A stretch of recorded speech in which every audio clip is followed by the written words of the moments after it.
নমস্কাৰ স্বাগতম জনাইছোঁ সাগৰীয় গোস্বামী চেনেললৈ। মই সাগৰীয় গোস্বামী আৰু আজিৰ অনুষ্ঠান এখন খুব সুন্দৰ অনুষ্ঠান, মুক্তি যুঁজাৰুৰ পৰিয়ালবৰ্গই অনুষ্ঠিত কৰা এখন বিহুৰ অনুষ্ঠান, স্বৰাজ শিবিৰ কৃষ্টি প্ৰতিষ্ঠান, য'ত মুক্তি যুঁজাৰুসকলে সেই শিবিৰ সেই সময়ত আমাৰ দেশক বচাবলৈ বৰকুৰাত স্থাপন কৰিছিল। সেই মুক্তি যুঁজাৰুৰ পৰিয়ালবৰ্গই আজিও তেখেতসকলৰ স্মৃতিত এখন বাপতিসাহোন ৰঙালী বিহুক জীয়াই ৰখাৰ স্বাৰ্থত বিহু উদযাপন কৰি আহিছে। আৰু বৰ্তমানে আমি এটা কথা গম পাইছোঁ যে আমাৰ মুখ্যমন্ত্ৰী ডাঙৰীয়াই অসম চৰকাৰৰ তৰফৰ পৰা আমাক জনাইছে, এখন SOP দাঙি ধৰিছে যে বিহুৰ অনুষ্ঠানসমূহ বাতিল কৰিব লাগে। সঁচাকৈয়ে এইখন হৈছে এখন ডাঙৰ যুদ্ধ, যিখন যুদ্ধ আমাৰ দেশৰ লগত দহৰ লগত জড়িত হৈ আছে। আমি ইয়াত সমাবেত প্ৰতিজন আমাৰ ভাই ভণ্টি ককাইদেউসকল বাইদেউসকলকে আমি সম্বৰ্ধনা জনাইছোঁ ইয়াৰ পৰা অন্তৰেৰে। এতিয়া উন্মোচন কৰা হ'ব যে এই উন্মোচন কৰা সংগতি ৰাখি আমাৰ কেইজনমান আমন্ত্ৰিত অতিথি এই সভাখনৰ সুস্থ পঢ়াৰ কাৰণে প্ৰয়াস কৰা হৈছে। গতিকে এই সভাৰ উদ্দেশ্য বিলাকে লুকাই লুকাই বিহু নৃত্য কৰিছিল, পুৰুষে যাতে চাব নোৱাৰে, আহিব নোৱাৰে গছৰ তলত, আৰু কিছুমান জেং পুতি থৈছিলে যাতে পুৰুষ আহিব নোৱাৰে। সেইকাৰণে এই বিহুটোৰ নাম হ'ল জেং বিহু। গতিকে এনেকৈ আহি আমাৰ ব্ৰিটিছ চৰকাৰ আহিল চন 1832। এতিয়া আমাৰ বহুত বেছি সময় আছোঁ, তাতে মই ডাঙৰ হৈছোঁ। 6ত পঢ়া ল'ৰা এটা কিমান ডাঙৰ হ'ব পাৰে বাৰু, তেতিয়া মই লাগিছোঁ। কিন্তু তাৰ পিছতো মই মোৰ জন্মভূমি, মোৰ জন্ম গাঁওখনৰ লগত সম্পৰ্ক ৰাখি আহিছোঁ। মই ভাল পাওঁ কাৰণে ৰাখিছোঁ। মোৰ শৈশৱক বিচাৰি ফুৰোঁ ইয়াত আহি পেলাই। প্ৰতি ঘৰ মানুহৰে ল'ৰা ছোৱালীবিলাকক মই জানো, অকল ল'ৰা ছোৱালীবিলাকক জানাই নহয়। তাৰ লগতে এই বৰকুৰা বিহুখনৰ লগত মই পৌৰনেত্ৰী হিচাপে যেতিয়াৰ পৰাই আছোঁ তেতিয়াৰ পৰাই মই বিহুখনত আহিছোঁ। আৰু বিহুখনৰ সময়ে সময়ে যিটো উন্নয়ন হৈ গৈ আছে, উন্নতি হৈ গৈ আছে, সেইটো এটা খুব ভাল লাগিছে। যিহেতু এইবাৰ 25তম বৰ্ষ, এই 25তম বৰ্ষতো খুব সুন্দৰ কৰিব লাগে। তেতিয়াৰ পৰা আমাৰ এইটো সংস্কৃতি হৈছে, আৰু এই সংস্কৃতিটো এটা সাংস্কৃতিক অনুষ্ঠান।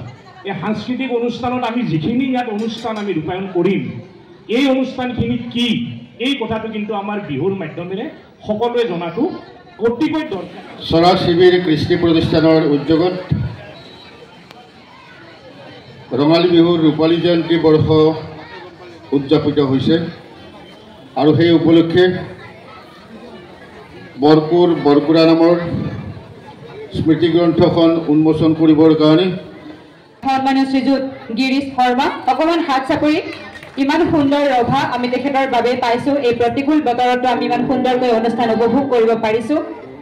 অধ্যক্ষ ৰিদম মিউজিক টিউটৰিয়েল চেণ্টাৰ, আমি আটাইকেইগৰাকী কণ্ঠশিল্পীৰ নামসমূহ জানিবলৈ চেষ্টা কৰিম একাদিক্ৰমে।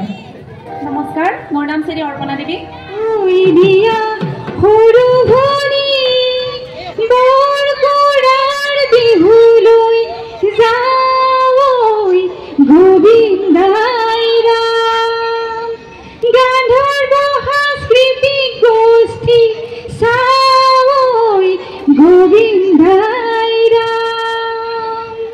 গোস্বামী আৰু ৰমেন তামুলী মঞ্চ সংলগ্ন প্ৰেক্ষাগৃহৰ সন্মুখত, আচলতে বিহুৰ প্ৰেক্ষাগৃহ নহয়, বাকৰি বা বিহুতলীত উপস্থিত থকা মোৰ শ্ৰদ্ধাৰ সন্মানীয় সাংস্কৃতিক প্ৰেমী ৰাইজ, অসমক ভালপোৱা, অসমীয়া জাতিক ভালপোৱা, অসমীয়া ভাষাক ভালপোৱা প্ৰতিগৰাকী ব্যক্তিলৈ মোৰ হিয়া ভৰা ৰঙালী বিহুৰ শেহতীয়াকৈ হ'লেও ওলগ যাচিছোঁ।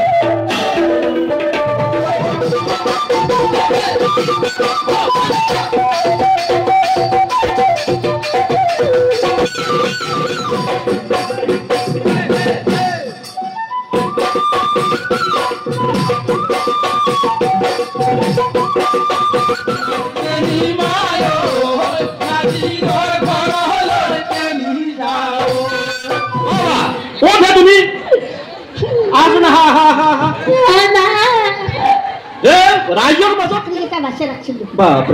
কেইখনমান স্কুলত খিচাৰি খাই বা কেইখনমানত খা সাতখনমান খাওঁ, ৰখা পানী ৰাখনি গৰু আৰু পাৰ পোহা কৰিছো, তাকে খুৱাম। মালটো আছা চাগে। আচ্ছা বাবা, তই দেখিলে বহুত স্মাৰ্ট ধান লাগে হৈ, তই স্কুলৰ পৰা গৈছা, চতুৰ্থত 8 বছৰো পঢ়িছা, দুটামান প্ৰশ্ন উঠোতে মাক বিচাৰিও থাকো, সময়টো পাছ কৰি থাকো, পাৰিবি না উত্তৰ দিবা? অৰু সুধাচোন বানান জানা? বাল্টি বানানটো কোৱাচোন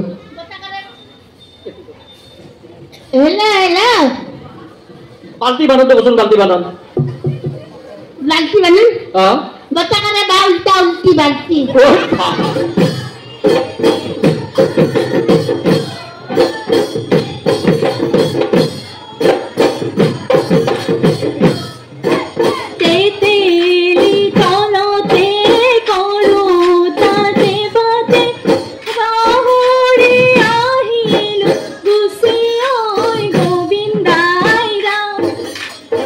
দেৱক সম্বৰ্ধনা জ্ঞাপন কৰিবলৈ অনুৰোধ জনাইছো আমাৰ উদ্যোক্তাক ইমান সুন্দৰকৈ এটা অনুষ্ঠান কাৰ্যসূচী ৰূপায়িত কৰিছে স্বৰাজ শিবিৰ কৃষ্টি প্ৰতিষ্ঠান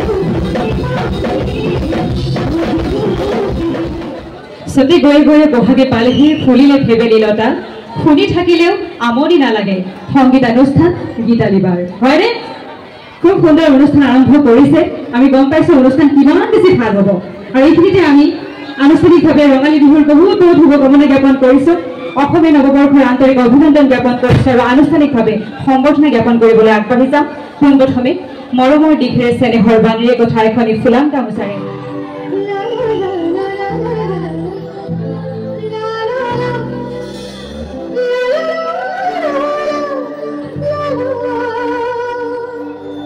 গানটো শুনি কিমানে প্ৰেমত পৰিছে বাৰু আমাৰ ল'ৰাসকলক সুধিছো প্ৰেমত পৰিছে নাই পৰিছে বোলে কৰিছো